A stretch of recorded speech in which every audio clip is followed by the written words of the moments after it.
Oh, fuck. Need a tug? The Raptor's gonna get stuck. The Raptor.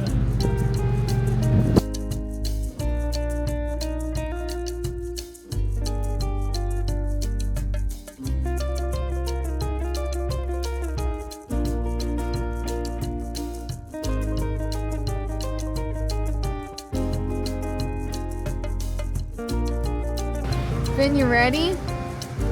You ready, Finn?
Good morning, guys. Welcome from Pismo Beach. This place is rad. We're gonna go head up into town because we forgot a couple things, and there's Noe, Mr. Raptor Man. Mr. Raptor Man, he almost blew up his rear diff or something. Whoa, yesterday. But yeah, we're gonna head up into Pismo Town and kind of check out some of the local spots and go to Beach and Biscuits, get some breakfast, use our restrooms, and I'll catch up with you guys when we head back to camp. Hopefully we can find some stuff because it's pretty dang busy right now. So, and it's like 9 o'clock in the morning. But let's have a good adventure for today, and we're gonna rip the dunes today. I promise. It'll be a fun time. We are out here at the beach right now, and we're gonna go hit the dunes. We're gonna rip around the dunes and kind of check some shit out and see what we can do. It's gonna be sick. Right now, Raptor Man is up front, and then we got the 4Runner in the back. So check this shit out.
What's going on, guys? I'm sorry this video's been a little sporadic, but we're kind of hanging by camp and my uncle decided to show up, and we're having a fun time out here in the beach, just hanging out and drinking some beers and enjoying the sunset. So come check out these drone shots. It's honestly pretty awesome out here at Pismo, but it is packed. So if you don't like that type of stuff, maybe stay home, but it is pretty packed, and we have these nasty people who just parked right in our view, which is kind of fucked up. So don't be those type of people, but let's fly the drone up and kind of check out Pismo. It's a big old party out here.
All right, everybody, that was a great trip out to Pismo Beach with the Raptor Man and Alexis with the 4Runner. It was a fun time. We had a lot of fun out there in the dunes, and now we had to stop by Glamis over here, and this is where I used to grow up. This is where my off-road journey began, was out here in Glamis with fucking custom sand rails, dirt bikes, and quads, and now I got a truck with AC to rip around the dunes. I just did those little donuts in that little dune rip, fully aired up because I don't got time for that. We're on our way home right now from Pismo Beach. We stopped in San Diego last night. We got a bite to eat, got a hotel because it is 110 degrees. There's no really camping on the way because I don't like to drive straight 9 hours and 9 hours back. I don't like that. You know, I got the nice truck, but I don't like the long road trips like that. But we're gonna have to come out here again, out here in Glamis, Buttercup, Gordon's Well, all those, and kind of camp during the wintertime, October season, you know what I mean? So just like I used to do it as a kid, I wanna do that again out here in Glamis, Buttercup. But I appreciate you guys watching. I hope you guys liked this week's video. It was a fun adventure, nice little trip out to Pismo Beach. Never been. It was fun. Kate surfed. I surfed a little bit, but my little ears hurt. Let me know in the comments why my ears hurt when I go surfing. But yeah, we better get home. It's hot. I love you guys so much. Peace out. Like, comment, subscribe. I appreciate you guys watching. Check out my merch, downtimelost.com, and tune in next week. It's gonna be fun. Peace out.